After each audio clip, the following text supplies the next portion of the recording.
We have two panelists, Sean Stars and Tim DiMuzio, on our first afternoon panel. Sean Stars is a PhD student here at York. His dissertation title is Who Owns Global Capital? Mapping out the global distribution of ownership and power.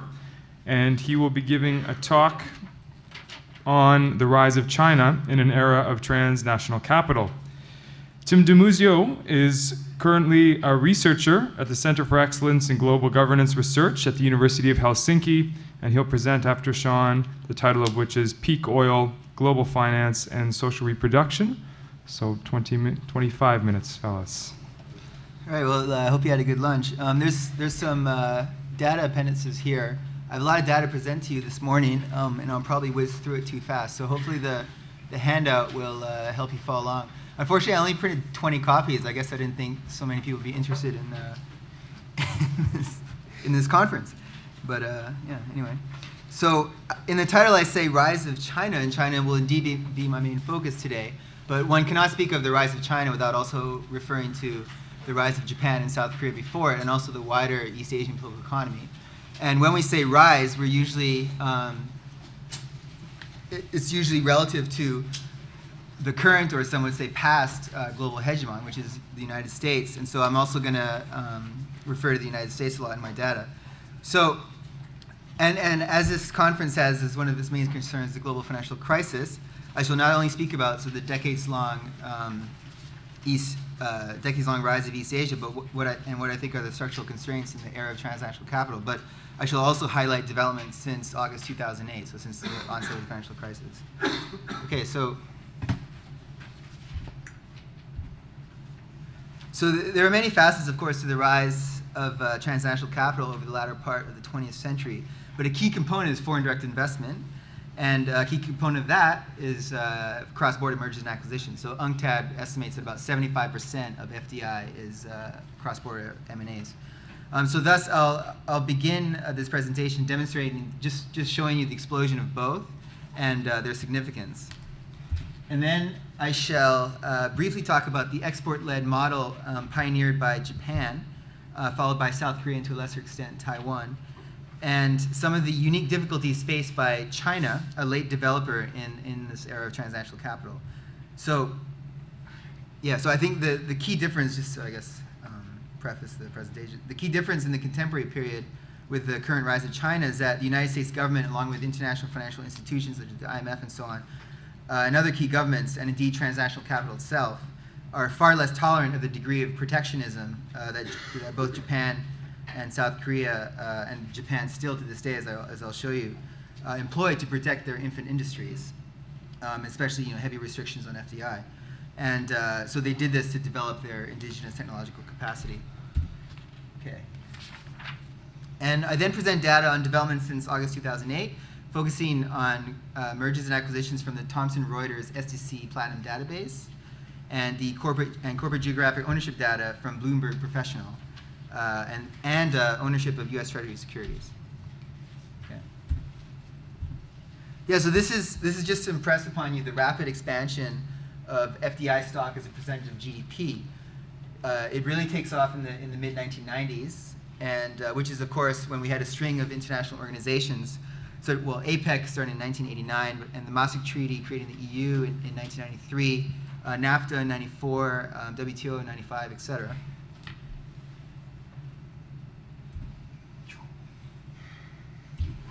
And this is to show you the value of cross-border M&As also exploded around the same period. So from $44 billion in the world in 1993 to $905 billion by 2000, which is an increase of over 20-fold. This is unprecedented, smashing all previous records. And while there was a massive dip in 2003, it's still over double what it was in the early 90s. And there was an even greater increase where in 2007 it smashed even the previous record 7 years before.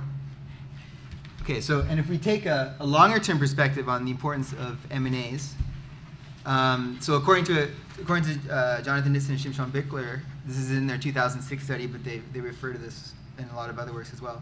In 1900, American corporations spent 1% on M&As relative to greenfield investment or organic growth. And 100 years later, they now spend 200%. But in the mainstream literature, this is kind of a mystery because numerous studies show or purport to show that most M&As, to quote one study, fail to deliver on intended results. So a 1995 Business Week study reviewed the past 30 years of M&As, and they conclude that the stock price of the acquiring firm fell on average 4%, and that only 23% of acquisitions earned back their capital costs. So I mean, to go into depth about this would take much more time than I have. Why is it not clicking? There we go. But I just want to mention two ideas that are relevant for this presentation.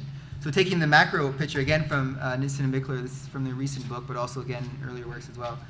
Cross-border M&As increase the power of acquiring firms via the increased ownership of the entire global capitalist pie.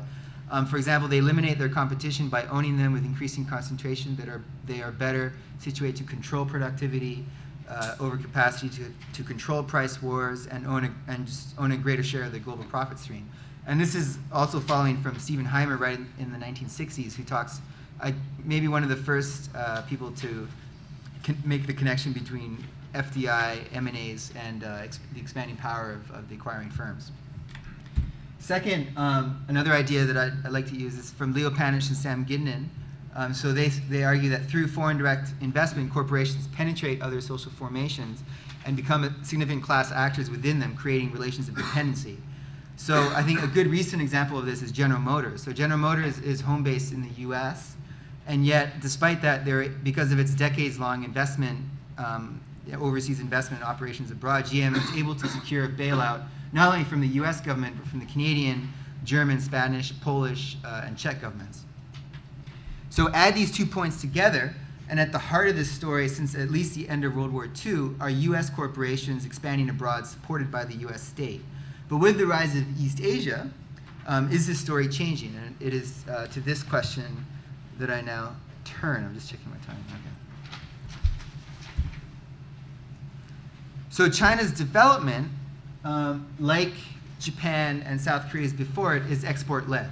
Okay, so exports as a share of GDP have risen from 15% in 1990 to 21% in 2000 to 35% in 2007, whereas private household consumption has fallen in the same period from 50% in 1990 to 36% in 2007. So there are other similarities between China, conscious similarities that the Chinese state is trying to follow the Japanese model. So they're trying to promote national champions, as both Japan and South Korea did earlier. And like especially South Korea, the Chinese state has firm control of finance. So all the banks in China are state-owned enterprises. But there are some key differences between China and South Korea and Japan before it. So the Chinese state is much more decentralized than either the Japanese and South Korean states. So in China, provinces have much more leeway to design their own policies and programs, and the provinces intensely compete for FDI.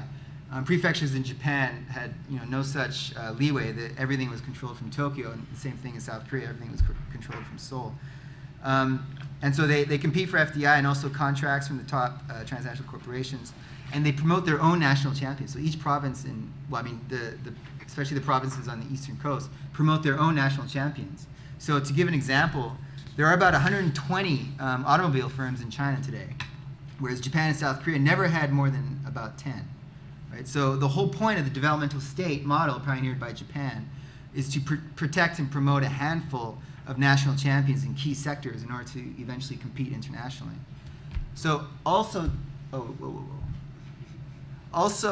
China is developing, as I try to demonstrate, in the age of transnational capital, so in the age in which FDI has sort of gone through the roof. Never before has a late developer been so open to foreign ownership.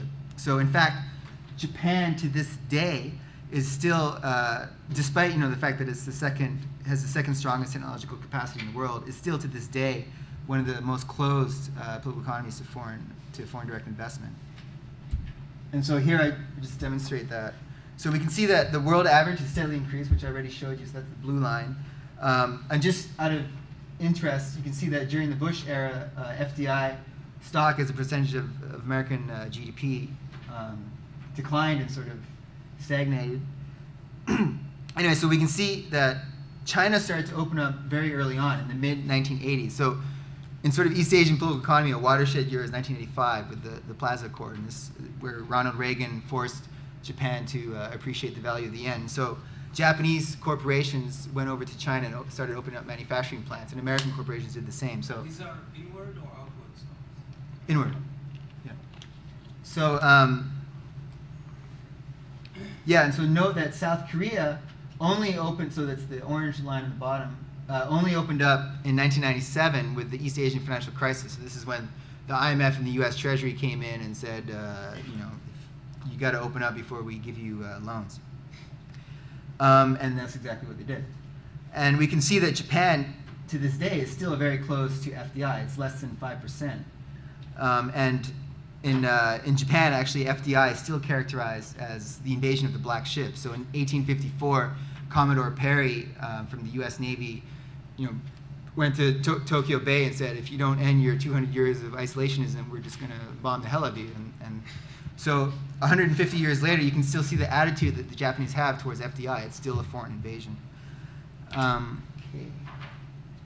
Oh yeah, so also note, interestingly, that while China opened up very early on, it's actually since the late 1990s declined slightly.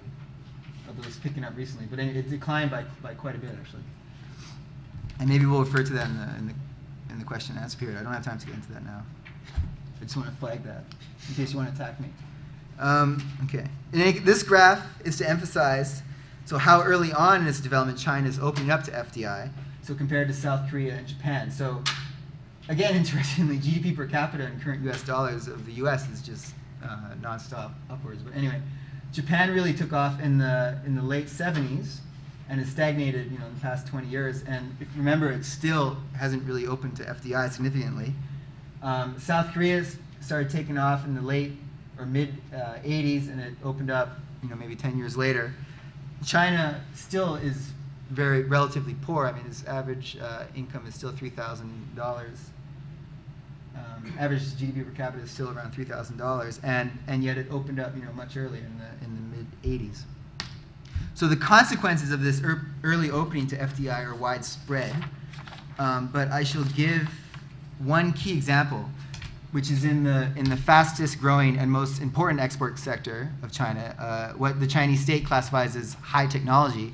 But this includes, you know, a lot of low value, easily replicable commodities such as CDs and calculators and so on. So they say advanced high technology, but it's a very broad term. But anyway, by 2003, already 85% of these exports are by foreign affiliates operating in China.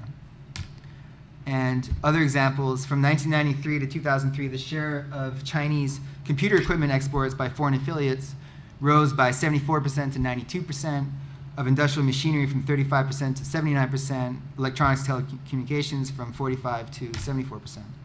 So, like I said, South Korea opened up to FDI significantly later in its developmental takeoff, and Japan still hasn't really opened up. And of course, Japan is the #2 most technologically advanced country in the world.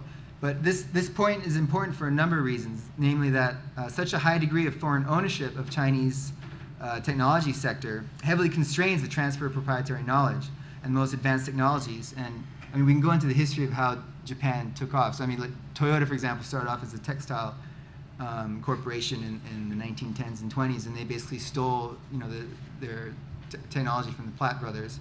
And you know, IBM had a huge court battle throughout the 70s because Japanese companies were stealing technology, et cetera, et cetera. It's much more difficult for China to do that for the foreign ownership reason, but also because of WTO's intellectual property rights and so on. But anyway, so just quoting from one scholar, China's technological status will remain close, but not too close to the frontier. So close enough to serve the purposes of the transnational division of production, but not close enough to compromise the advantages of the technological leaders, which are still American and Japanese corporations. So I mean, there's much more that needs to be said about this, of course, but again, we can go into the Q&A. So this table just shows the top 10 corporations in each country by market cap to demonstrate the dearth of technological leaders in China. So it's dominant in China, its dominant capital is heavily centered around oil and banking. And considering that China is the largest automobile market in the world, China is the largest computer hardware market in the world, the largest internet user market in the world, I think it's striking that there's not a single Chinese automobile, advanced technology, or internet firm in the top 10, whereas the US and Japan have, you know, both, and to a lesser extent South Korea as well, have diverse sectoral representation amongst their top 10, including, of course, several global technological leaders. Okay. So now I'm going to turn to the period of the global financial crisis to see if East Asia, and in particular China, took advantage of reduced asset prices and expanded their ownership abroad. So basically, Japan, South Korea, and the US made significantly greater expansions into China than China did into these three vital trading partners. So Japanese firms acquired 10 times more in China than Chinese firms in Japan. South Korean firms acquired 32 times more, and American firms acquired almost double. So note also that Japanese and South Korean firms acquired more in the US than American firms did in either of these countries. So in Japan's case, over 3.5 times more in the US. Okay, so but the Chinese have been expanding abroad in the past 2 years. So this is a list of all the mega deals. So a mega deal is just a deal worth $1 billion or more. This is a list of all the mega deals they've made from August 1st, 2008 to the end of July. And we can see that there's a clear strategy. The Chinese state is seeking energy security. So the top three mega deals, they're all in the Alberta tar sands. Yeah. So this is a whole other story concerning the rise of China. And again, I don't have time to get into this. But it probably explains the relative paucity of U.S. targets, because the U.S. Congress is very sensitive to Chinese firms acquiring U.S. energy firms. And again, I think it's striking. Since electronics is China's most important export sector, I think it's interesting to note that no significant acquisitions have been made of foreign advanced technology firms. Okay, so I now present a summary of geographic ownership structures of the top corporations in the countries in question. So I have no time to present the detailed list of each corporation, which I have compiled if you're interested. But beginning with Japan, so I'm using the Forbes Global 2000 list based on market cap. And there are 14 Japanese firms in the global top 200. So of those 14 firms, second quarter, so June 2010, the average Japanese ownership is 63%. The average US ownership is 23%. And this is actually up from a year earlier, from June 2009. The average Chinese ownership of the top, so there's hello.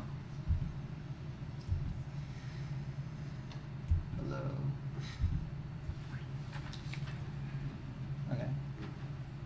So that's Japan. And China, the average Chinese ownership of the top 16 firms listed on the Hong Kong Stock Exchange in the global top 200 is 15%. And 30%. So there's a very heavy caveat here. So all the Chinese firms are cross-listed. So on the Shanghai Stock Exchange, which is not open for the most part to FDI, and the Hong Kong Stock Exchange, which is. So yeah, and so U.S. firms together account for the #1 owner in 8 of the top 16. So half of the top 16, U.S. is the #1 owner.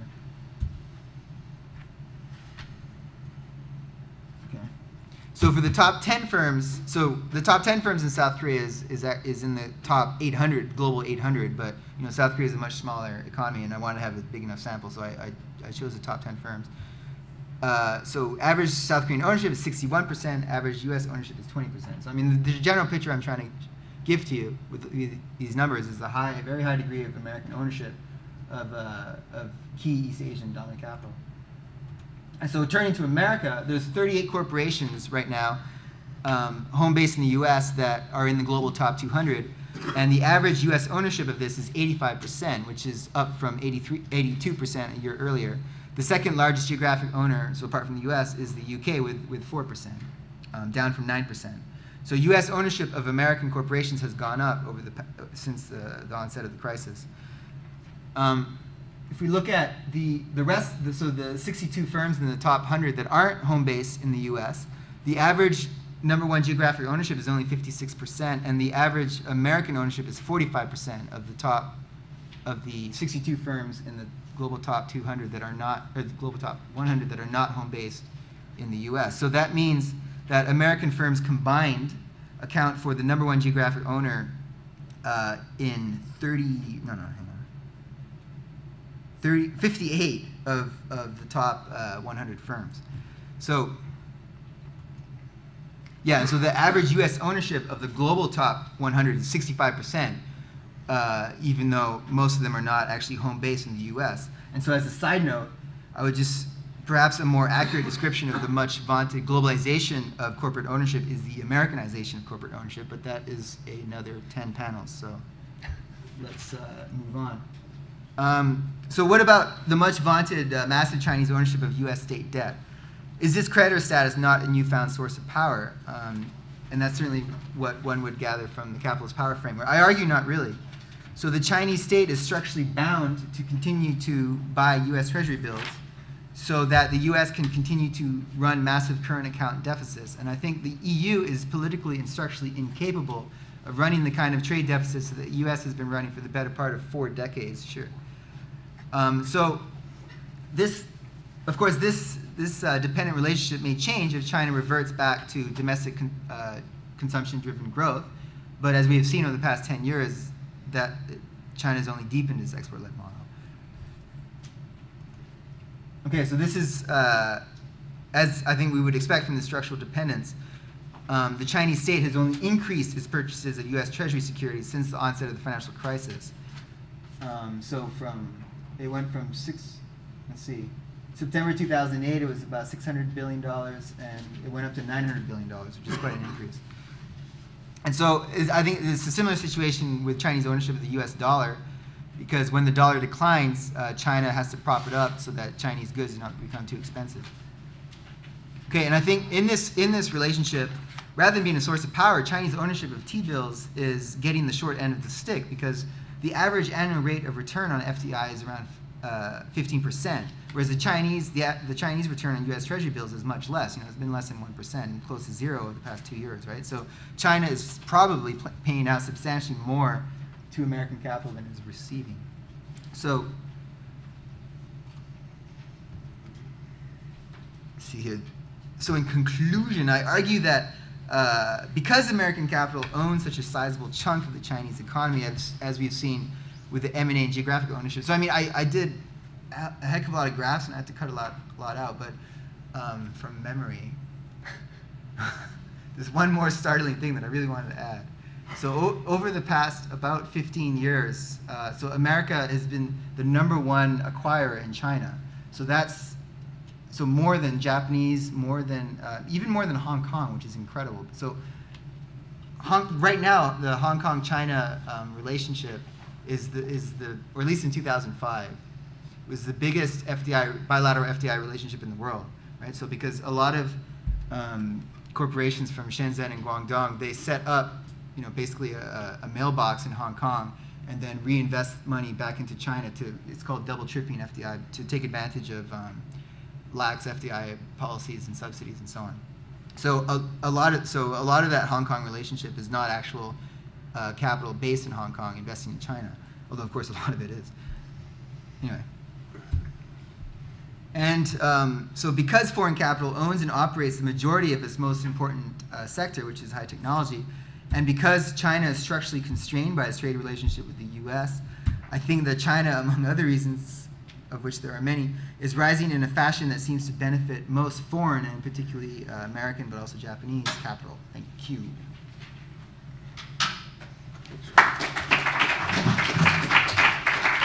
Thank you, Sean. And now, Tim, whenever you are ready, we'll begin.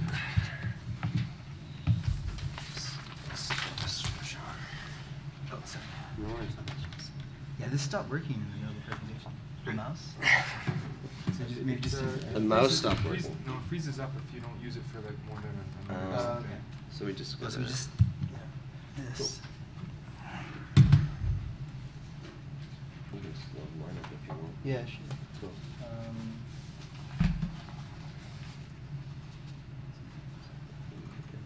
And it's peak energy work conference. Thanks, brother. Appreciate it.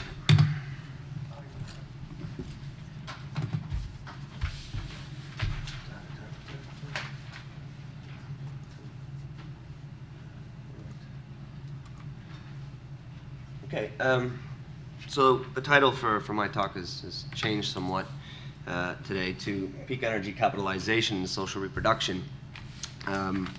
it's more of a preliminary investigation and less a fully developed intervention.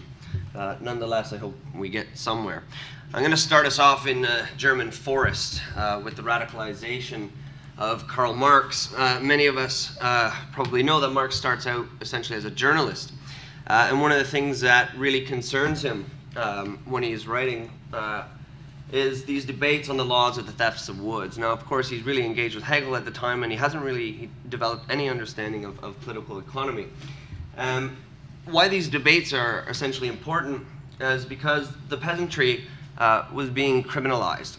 And what we had going on here is what Marx would later call primitive accumulation, a moment in time where we're seeing the development of ownership and exclusion, and by extension, excluding people from the products of the forest. That's also wood, but I also mean things like mushrooms, berries, and so on and so forth.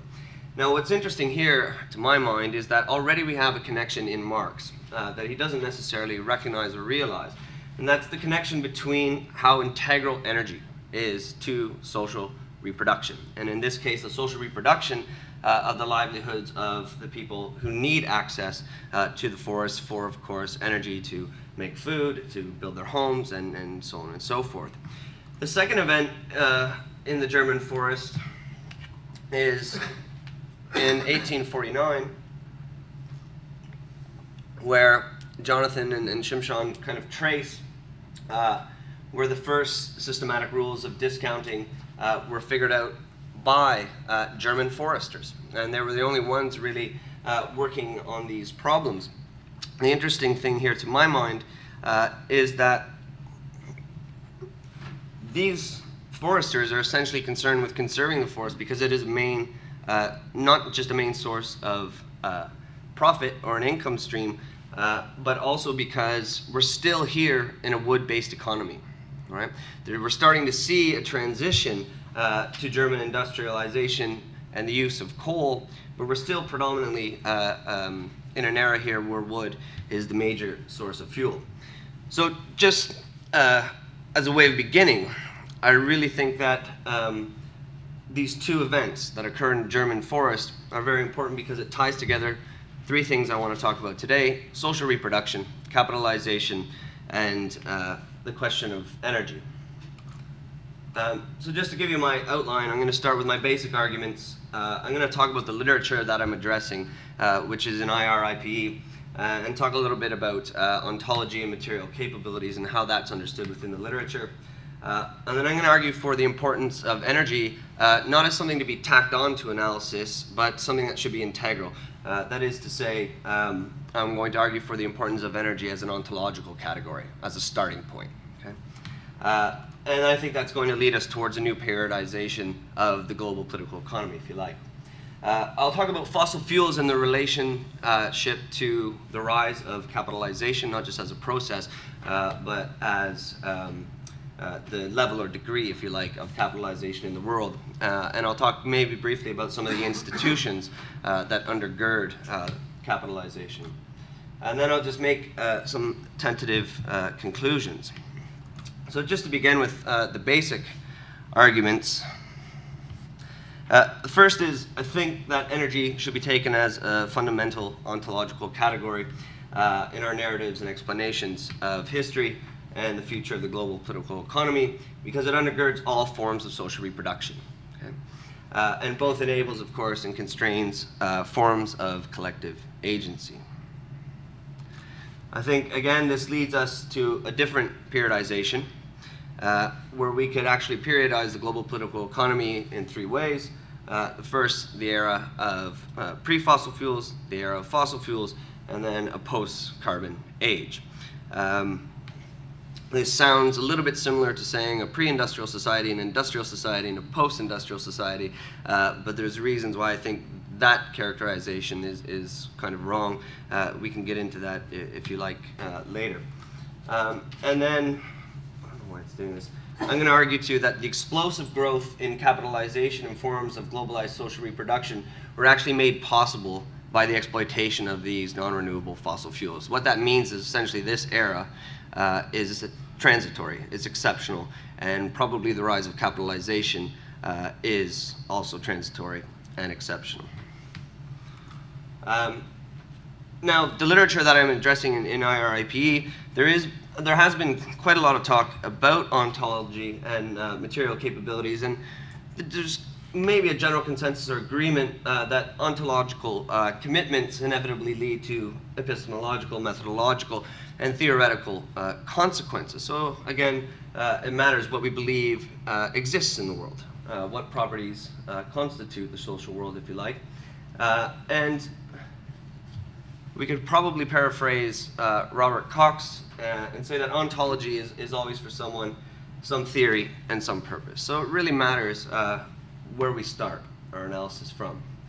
And there has been talk about material capabilities in IR, but these are really understood as kind of forces of destruction and forces of production, but no one really talks in kind of a serious way about energy, or takes that as kind of a starting point for analysis. So my kind of point of view here is that matter actually matters, but it also matters what material capabilities we talk of. So I'm going to argue for the importance of energy and how it should be central to our understanding of the global political economy. Very, very simply, just a few points. Energy, broadly speaking, is the capacity to do work. Any energy conversion process is subject to two laws that, insofar as we know now, are irreversible.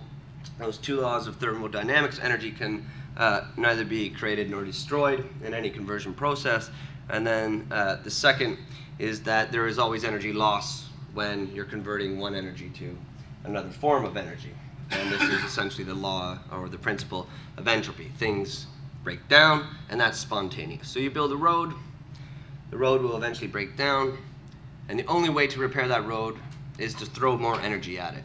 So that means essentially that any complex system, social system, ecosystem, whatever you like, requires ever more amounts of energy. You don't get complex ecosystems or civilizations without an abundance of energy. It does matter what form of energy actually we use. So if we are essentially a wood-based energy, if we are relying on wood, that's going to give us probably certain forms of social reproduction. You can't have massive metalworks running on a wood economy, or wood as an energy source, principally because you'd have to cut down all the forests, and then what economists call an opportunity cost, you would lose all these other products that you could potentially have for the forest. So the point here is essentially to say that energy can enable, but it can also constrain. And then the final point is that it's not just our ability to convert energy, which we have to do in order to do work or to produce, if you like, and to socially reproduce, but really what matters is the greatest flux of useful energy, the maximum power output. So conversion does matter of energy. We can get more efficient at converting it, but ultimately what matters is the amount or the greatest possible flux of useful energy that we can garner. And I think this leads us, if we take energy seriously as a starting point, or as a fundamental ontological category, to a new periodization. And I've said this before: the pre-fossil fuel age, the age of fossil fuels, and the post-carbon age.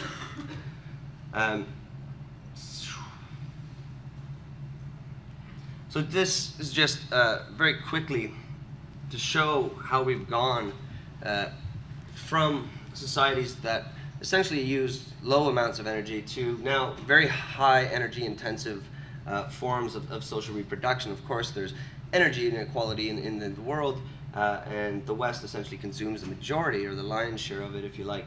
But we've gone essentially from 10 gigajoules a year to 330 gigajoules per capita. And another way of kind of looking at this is to look at our total energy supply, what we can actually rely on. And we've gone from 10 exajoules in 1750 to 2000, in 2000, 400 exajoules, and today it's 500 exajoules of energy. We're here. I don't think this is controversial. There's been plenty of kind of debate about the concept of peak energy or peak oil. No one is debating that it's a non-renewable resource. They're essentially debating when we're going to run out of it, when this peak of oil production will happen. This is now happening for natural gas. It's now happening for coal. Just to give you some indication of how important energy is, again, to these globalized forms of social reproduction and high energy intensive patterns of development that we have, we can consider the OECD, which is considered the club of the most developed countries in the world, and 72.9% of our total final energy consumption comes from fossil fuels. Another way to consider this is to go by consumption by sector. This is a study done by the German Energy Watch group in 2006, an attempt to try and predict the global peak of oil production. They say it happened in 2006. The thing is, we won't know until 5 years looking back. It's kind of a rear view mirror thing, although there are attempts to kind of predict peak energy production. This is just one representation. Another representation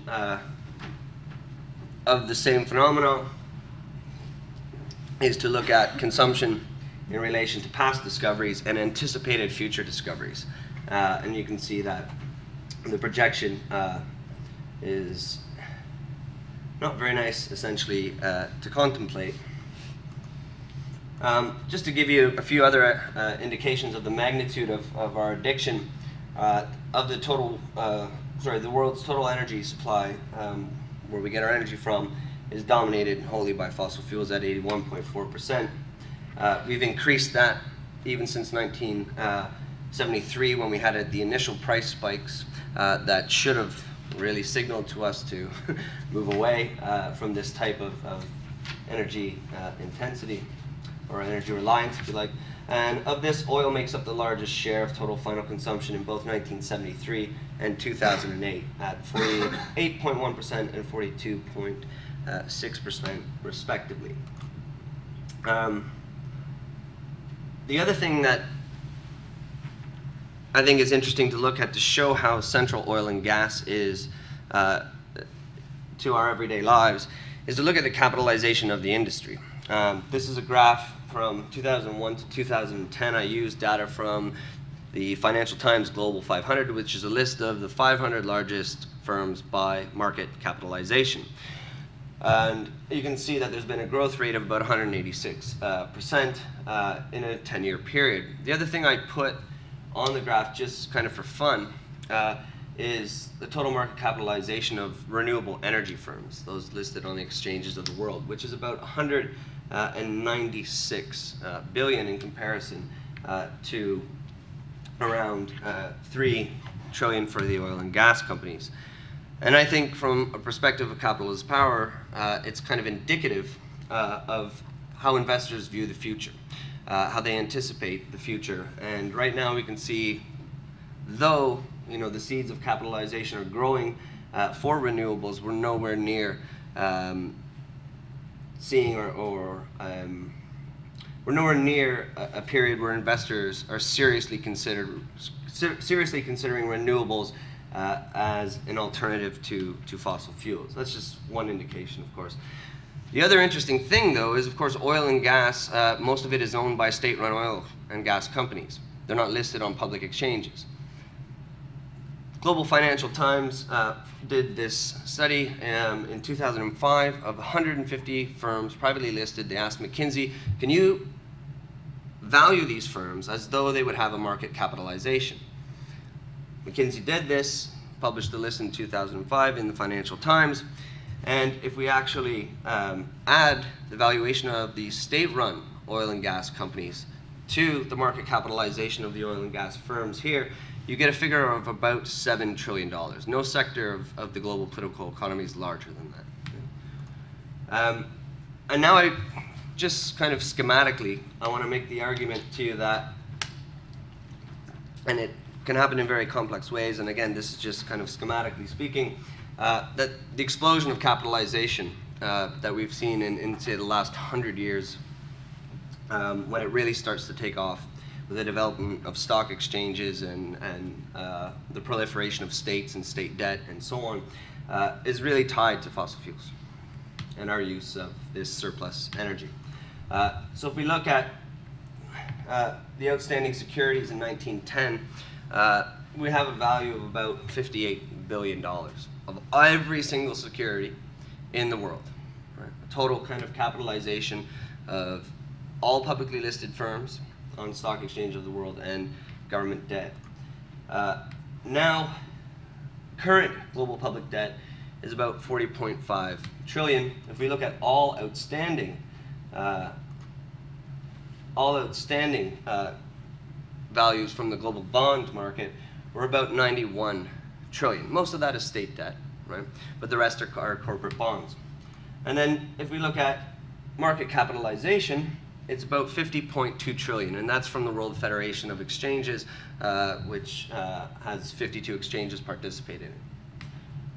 So you can see, again, just schematically, the explosion in capitalization from 58 billion to a total of around 140 trillion in capitalization, all during this age of fossil fuels. We don't need to see that. The thing that's kind of interesting to me about it is, so this is the oil and gas sector of the economy.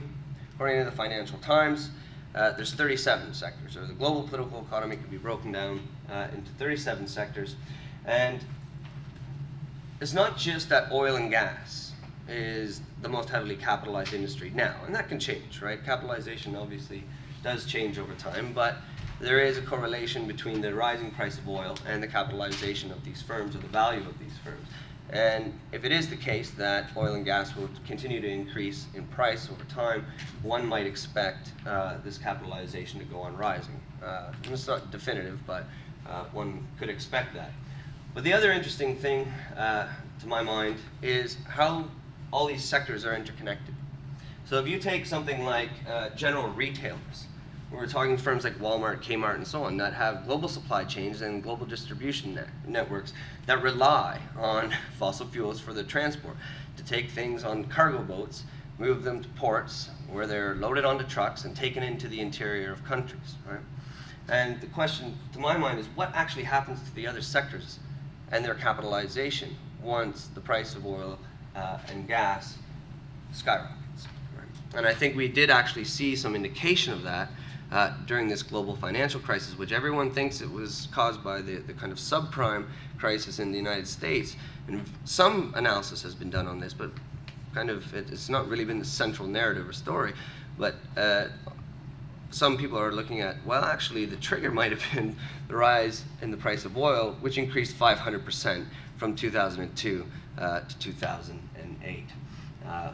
But that's for another time. So just a few tentative conclusions. I think John and Shimshon are right. We can understand capital as power, and to some extent the privatization of complexity, and this complexity that then a surplus or an affordable and abundant source of energy has given us. Why, when John and Shimshon are asked why they want to understand capital, they argue because it's the primary institution of our societies. But I would add that in order to actually understand it more comprehensively, it needs to be understood in relationship to energy. Again, what effect will rising fuel prices and shortages have on the capitalization of other sectors of the global economy? And then, of course, if we want to transition away from capitalism, and we have to think about new forms of accounting or new ways of quantifying qualitative things that are potentially more progressive, that we have to take very seriously what energy we have available.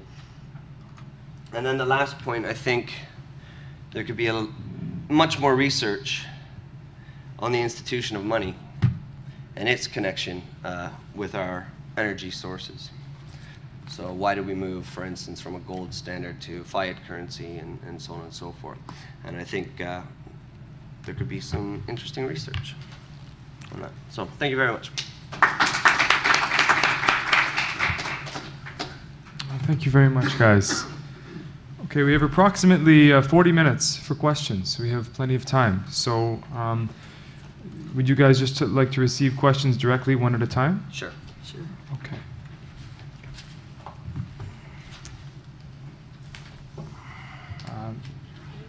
Is it Jason? Again, this is half a thought with the question mark at the end. You were commenting that there are not many technology companies at the top of China's list. And how have you considered the bugaboos, let's put it that way, of people accusing China of rampant technological espionage as either a reason why they don't have to have something at the top, and or possibly that they are the more straightforward assumption that they're trying to gain enough so they can actually put something on that list? Has those questions entered your consideration? So if they successfully were spying and stealing technology, then assumedly there'd be more, their technology companies would rise in market cap, right? Right, but they couldn't, question mark, but they could not compete internationally. The WTO people would stop them from trying to export their products because you say, well, we know where you've got that from. So if they can, in the shadows, and I mean this is a bugaboo. I'm not trying to make categorical statements. China joined the WTO in 2001. But so if they don't need to export the technology, but are keep in the bugaboo of rampantly having technological espionage, they may not never ever need to have a technological company at the top of their list if the other industries get what they want and get what they need on the QT. Okay. Yeah, no, I definitely have to explore industrial espionage more, but I haven't. So just a thought that entered my head. Thank you. Jonathan, and then I saw James afterwards. Yes, a few comments for Sean. I know we have completely different opinions on how to interpret the state category. So I'm not going to talk about that because that is going to engage us in a too long a conversation. I'd like to speak about some of the indicators you use and to raise some suggestions and questions. The first thing is that it seems that you are kind of inclined to focus on relatively short-term analysis and draw long-term conclusions from that analysis. For example, you show that the United States, out of the top 100 world corporations, holds about 38% of the total, assuming the state category is relevant. There is a study, in fact, a couple of studies by Lawrence Franco, who actually looked at that very question, and he compared data from 1960, 70, 80, and so on, all the way to 2000. And he showed that exactly the same number. He actually counted more sectors and more firms, about 180 all the way to, I think, 200 and something firms. And he found indeed that around 2000, the number of firms that the US, who were listed in the US, was about 38%. But if you go back to 1960, the number was 63%.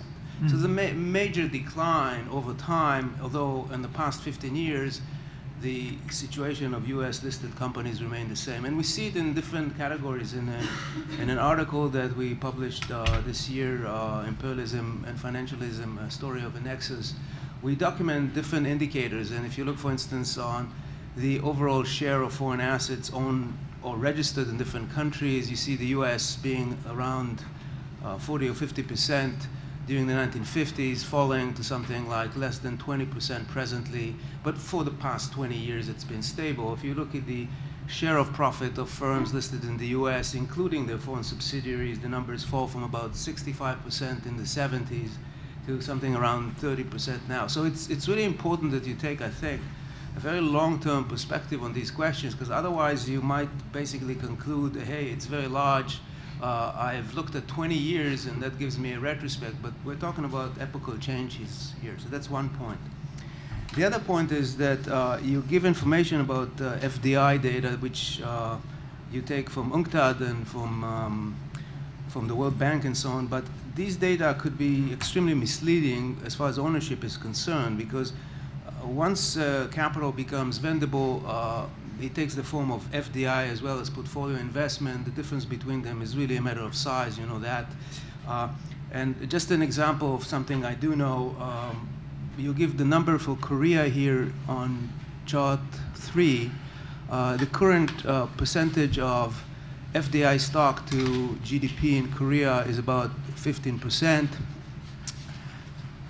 But if you look at the Korean stock market, about half of the Korean stock market is owned now by foreigners. It's been an enormous jump. And if you were to add the portfolio numbers, again, the figures might be very, very different. So you have to be, again, very careful by engaging in many different measurements of foreign ownership.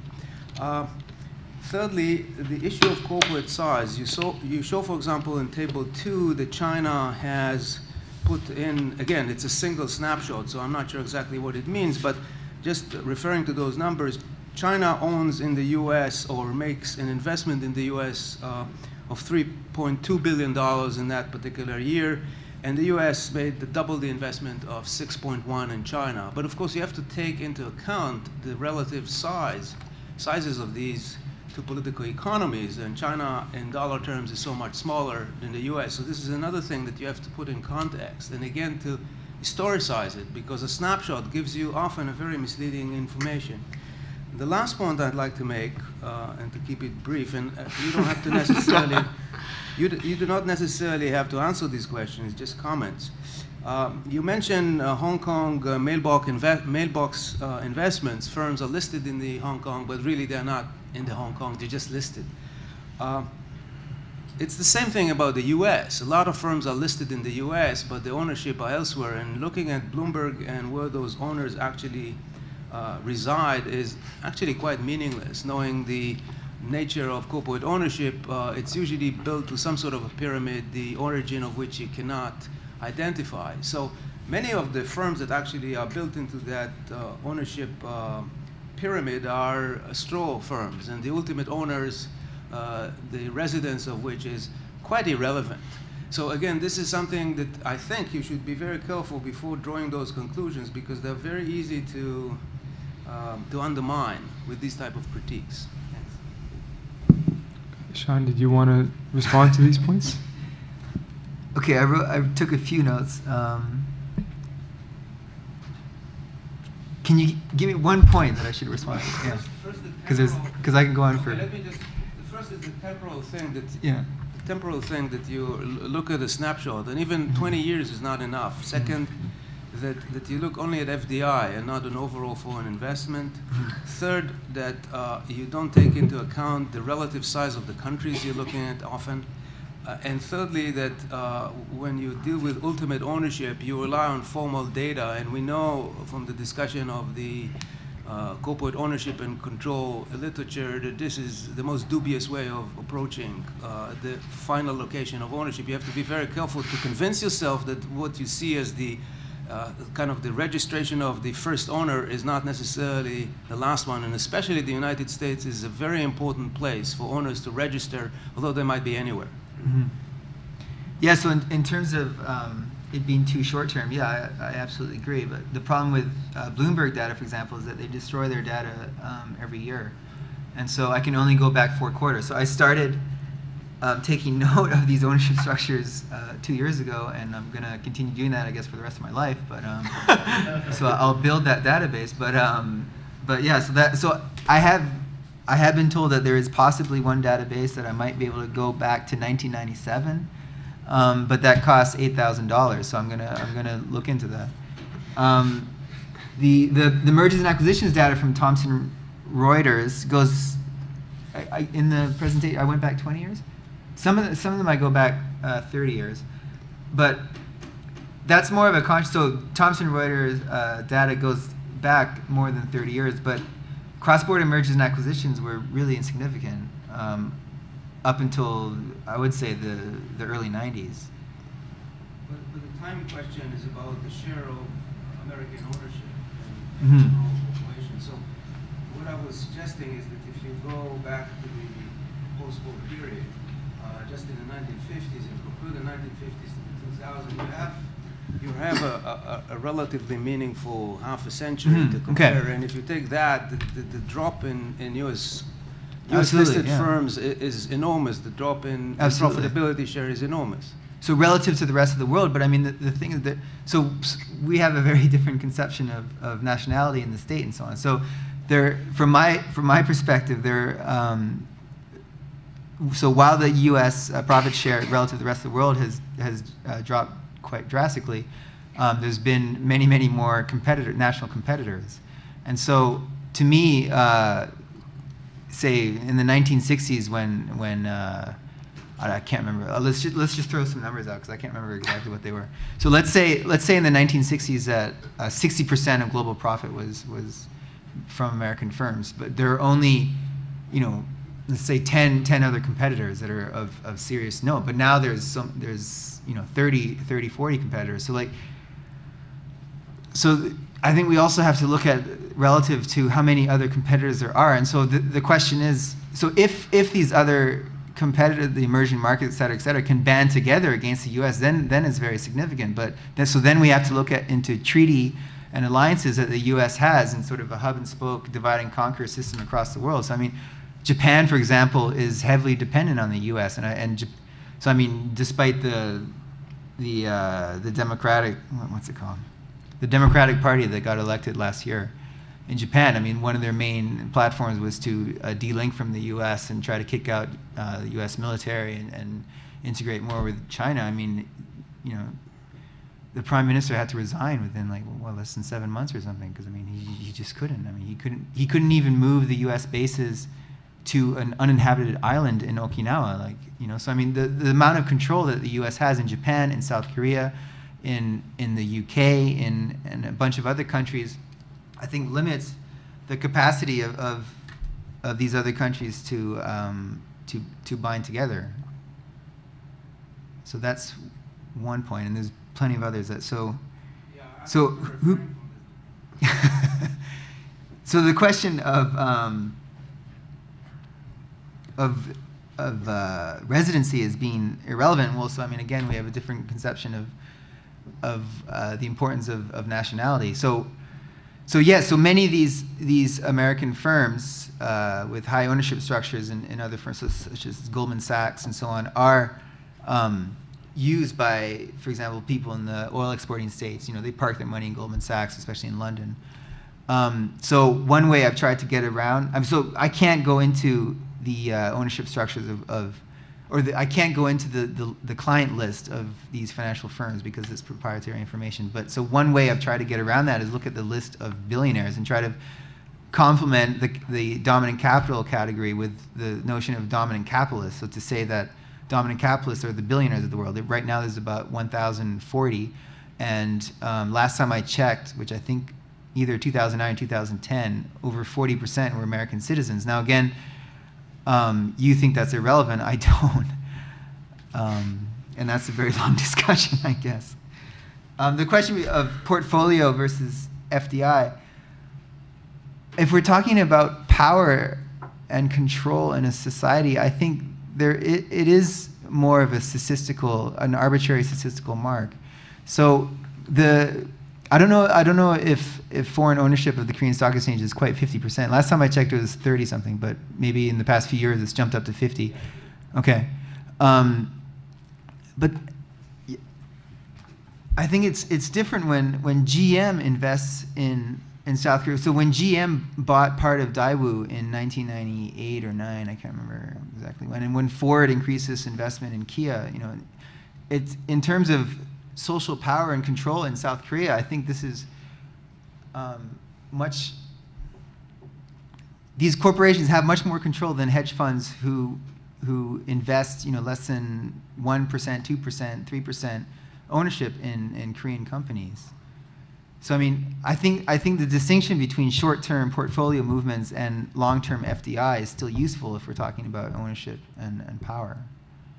But I know you don't.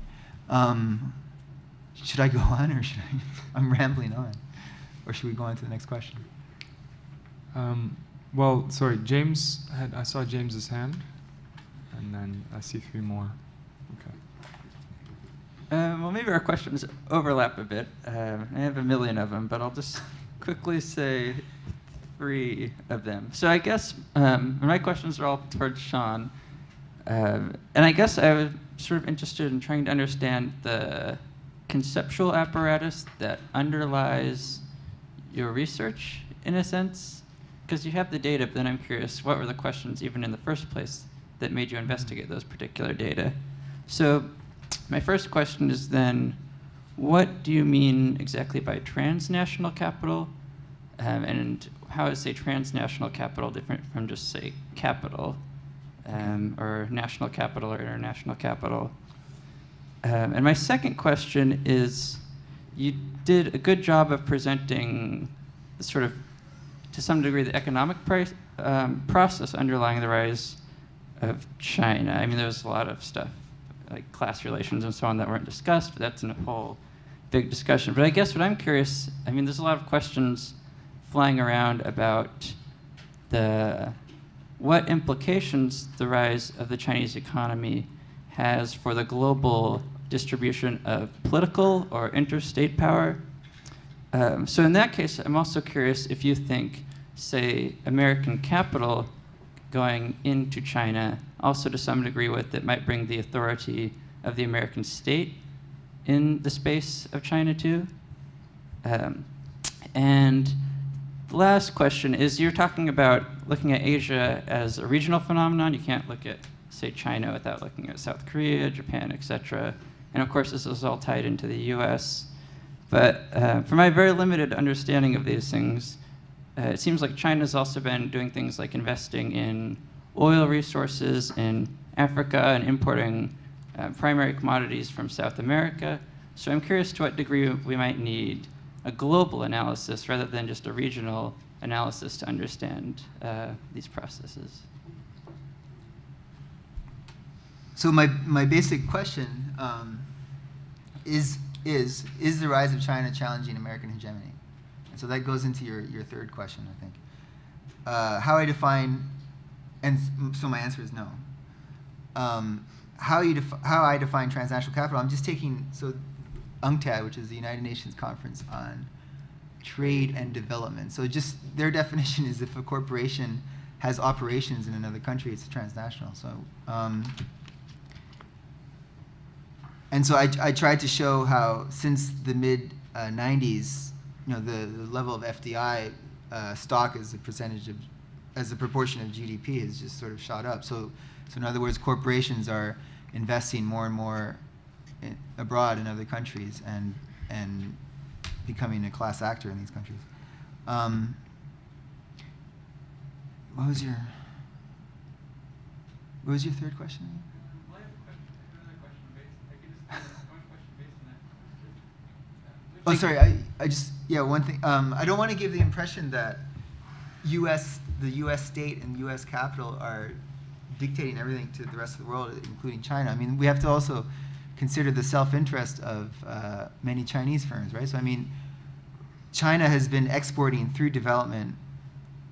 What? China has been developing through exporting since the mid-90s is when it really started taking off, right? So I mean, all the billionaires in China now, which are quite a few, I can't remember the exact number now, but it's quite a few. They all benefit. They all have a self-interest in the nature of the Chinese political economy, the export-led growth, and so on. So I mean, they also have an interest in maintaining the system, which is why I think it's going to be so difficult to change to consumption-driven growth if that happens. Obama, for example, is pressuring them too, right now, to increase U.S. exports. But yes, I want to emphasize the mutual dependency. So anyway, you had an.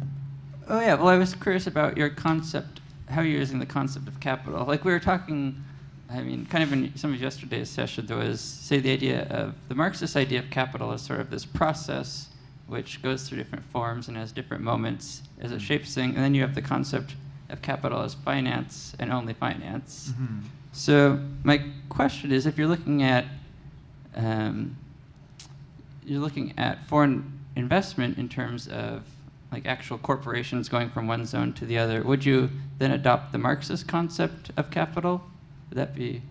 No, I'm adopting the concept of dominant capital from Nitzen and Bickler's work, but I'm expunging it of governmental organs though. So looking just at the top corporations. But then you're not saying capital is finance and only finance, are you? No. Well, I mean, when I say transnational capital, I'm simply referring to transnational corporations. So they could be diversified. They could be in diversified financials. They could be banking. They could be in oil. They could be in anything. So I'm just taking the concept of dominant capital takes the list from whole Fortune 500, S&P 500. I just use the Forbes Global 2000. So looking at the top 2,000 corporations by market cap.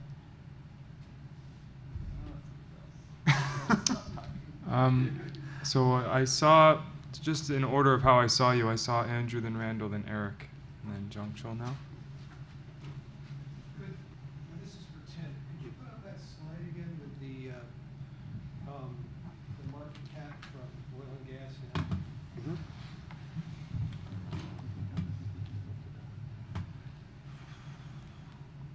What was it?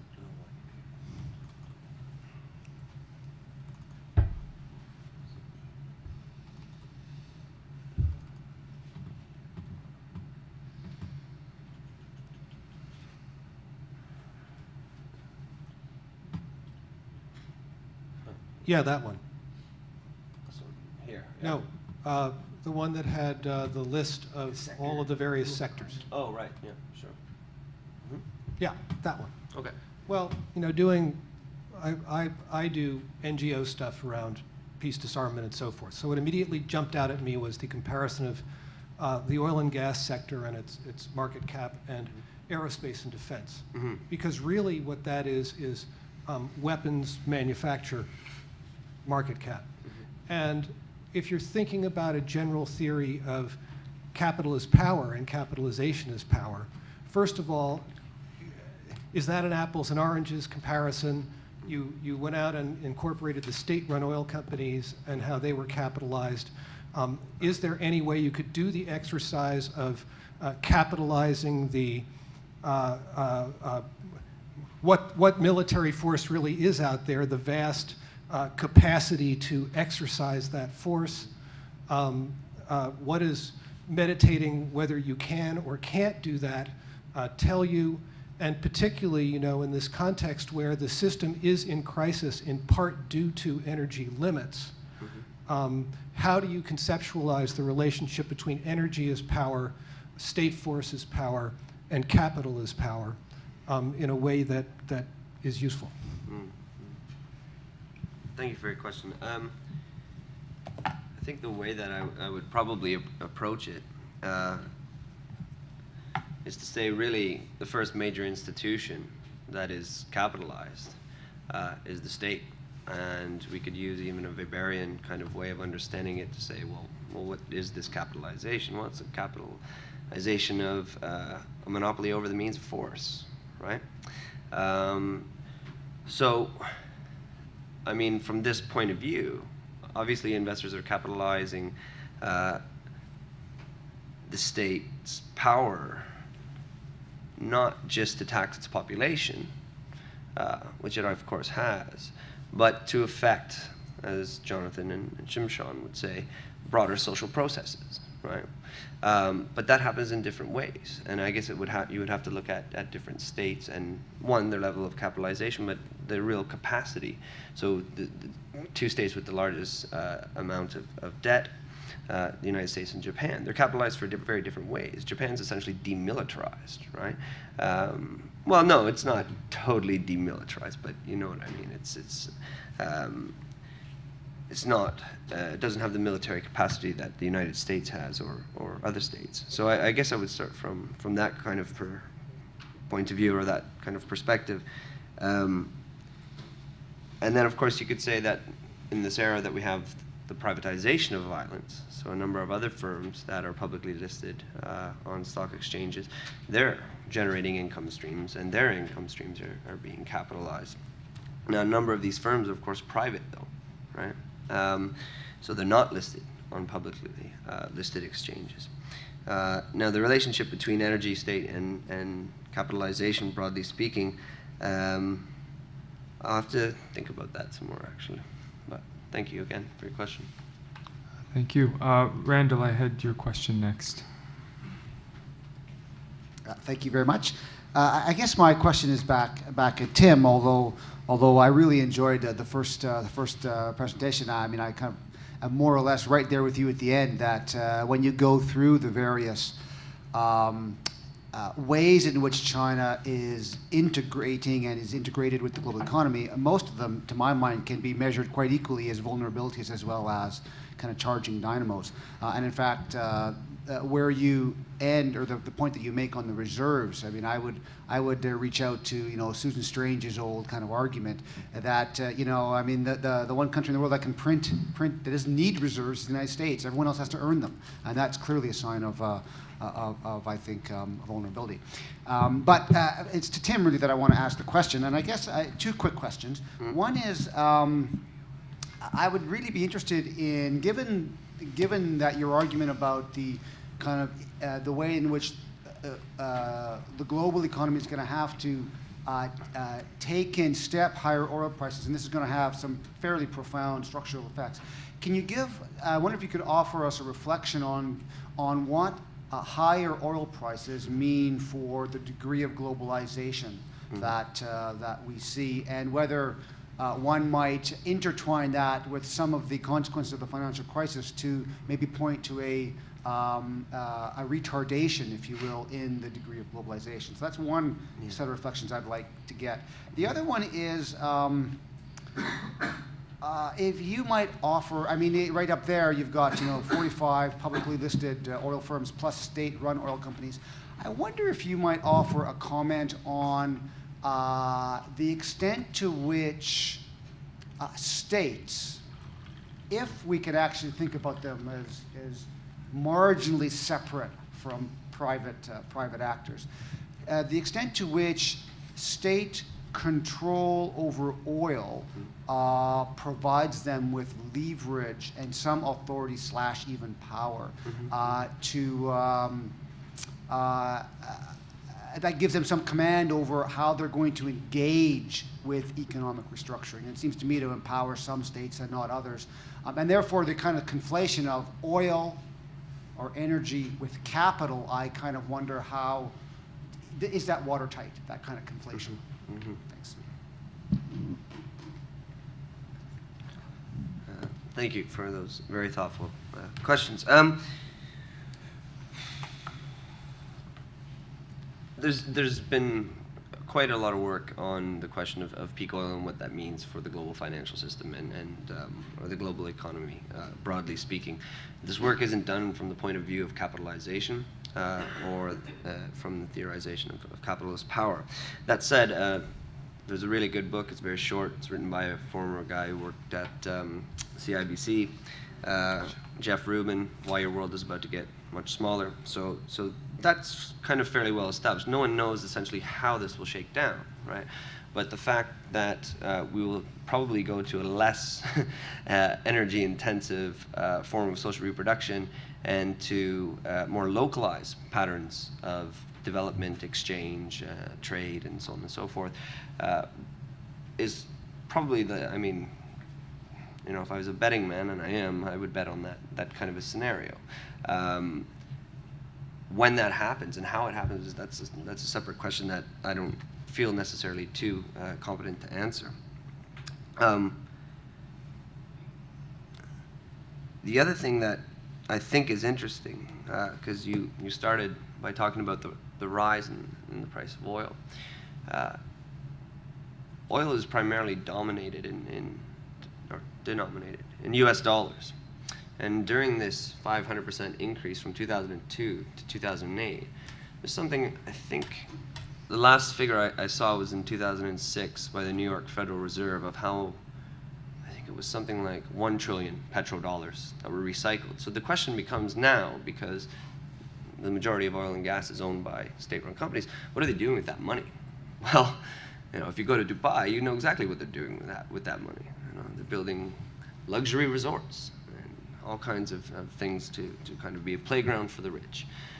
What is Saudi Arabia doing? You know, so what they did find was about half of this money is being used in consumption.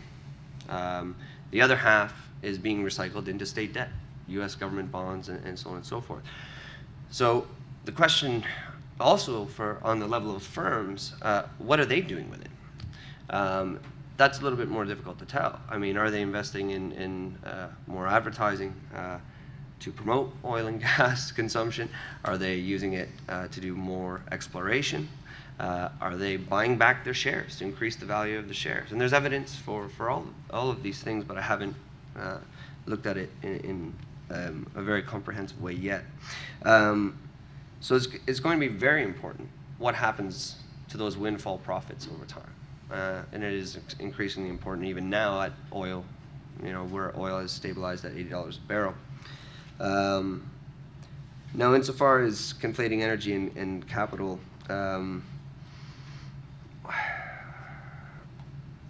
I think that's a deeper historical question, and I know I really talked about it schematically. But for instance, there's only 2 histories that I know of right now that I can chase down on like the history of a world securities market, right?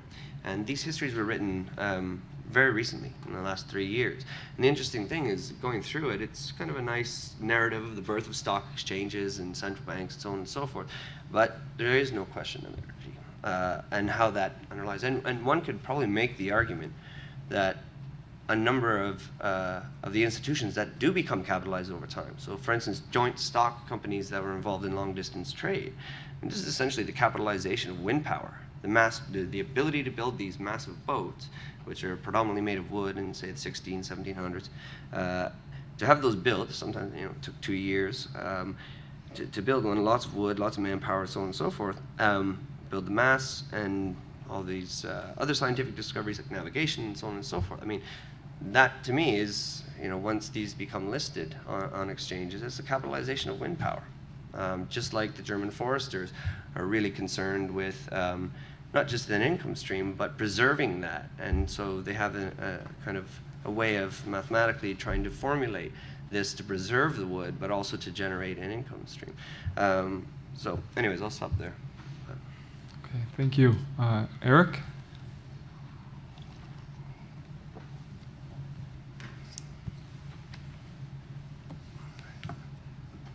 Yeah, not to nitpick or anything, but the presentation on peak oil, just at the semantic level, some sentences just don't make sense. For example, you say ontology, and if I take ontology to mean the theory of reality, you say the ontology is always for some theory or for some purpose. Yeah. So that means that theory is always for some theory or for some purpose. Yeah, I think it's interesting, right? I mean, if you talk about ontology, epistemology, methodology, and you know, in the IRIP literature, I mean, but maybe not. But if I hold you to your word, for example, you would say that ontology is always for some theory or for some purpose. Yeah, it's just you know, the paraphrase is just to say that it does matter what our starting points are. It does matter what we believe exists in the world, and there are, of course, you know, things that are material and non-material, but it depends what we give priority to, I think, right? So if we, you know, I'm trying to argue that we should, not in all of our analysis, but certainly if we want to understand the global political economy, we have to start with energy, right? It at least has to be one of the fundamental ontological categories that we use. Oh, which would lead me to like just another issue, just to even use the word energy. I think what you really mean here in this presentation is fuels. You're talking about wood, coal, and the use of oil. I mean, Well, yeah, sure. I'm talking about useful energy. I mean, right?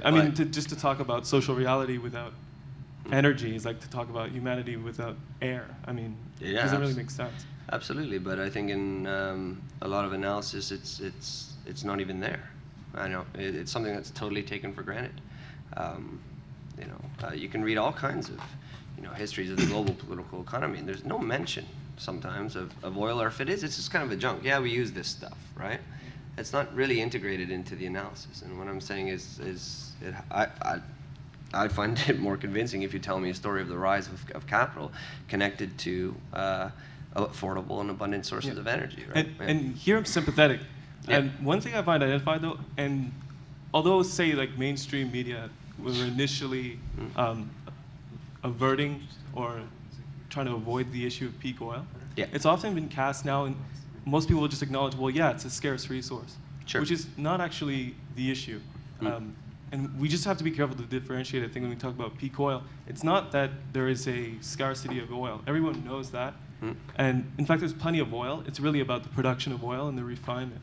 And if you look in the United States, for example, they haven't created any new refining capacity since about the 1980s. You're absolutely right. I mean, I'm sympathetic to any project talking about peak oil, but you have to be very careful to talk about terms of production, because there's plenty of oil out there. It's just, and then again, you can point to just the way that reserves are stated or the way they're quantified. I think the theory of capital of power there is interesting.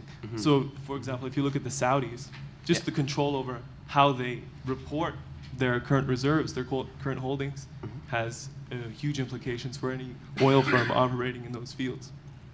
But I'll leave it at that. Yeah, I mean, we're in broad agreement. You're not going to get any contestation from me about that. But the fact that it's a non-renewable resource, I mean, that's a fundamental point. That's kind of a starting point. It's non-renewable. So there's lots of it out there, sure. But it's not like, we can go on producing this for the next 300 years. Some are doubting that we can go on at current production rates.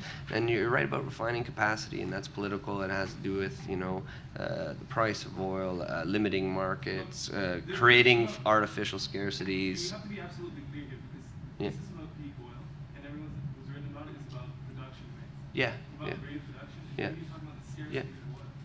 Completely separate issue. No, I don't talk about the scarcity of oil in the paper. I'm sorry if I use that terminology. Fair enough? Okay, everyone, we're about 2 minutes to the end. I think I saw some other hands up, but I saw Jung Chul. Perhaps the people who didn't get a chance to pose their questions can talk to the panelists during the break, but I think we should get our 15-minute break because we have the keynote address beginning at 3:15. So, Jung Chul, if you could be brief, and the panelists as well, please.